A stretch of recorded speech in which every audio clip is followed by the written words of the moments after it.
Azerbaycan, var olsun mert milletim, yaşasın Azerbaycan.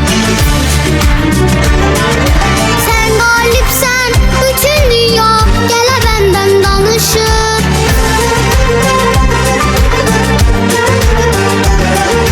Odlar yurdum, ana vətən, zəfər sənə yaraşır. Eşq olsun igidlərə, yaşasın Azerbaycan, var olsun mert milletim, yaşasın Azerbaycan.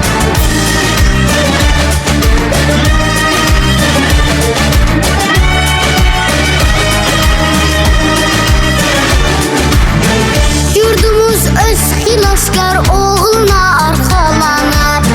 Bayrağımız hər qarış torpaqda dalğalanır. Bu xalqın qəlbi ruhdanı Azərbaycandır. Eşq olsun igidlərə, yaşasın Azərbaycan, var olsun mert milletim, yaşasın Azərbaycan. Sen galipsen, bütün dünya gele benden danışır.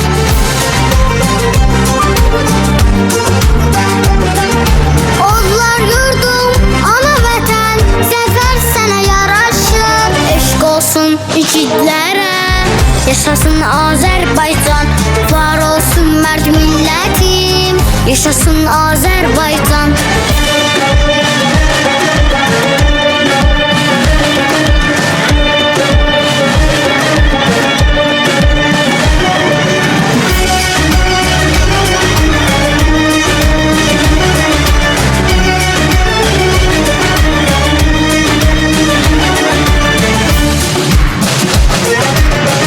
Bu millet desturların hünerinden ruhlanır.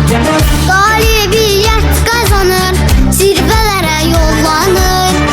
Qarabağ zəfəriyle şanlı bir tarih yazır. Eşq olsun igidlərə, yaşasın Azerbaycan, var olsun mert milletim, yaşasın Azerbaycan. Sen galipsen, bütün dünya gele benden danışır.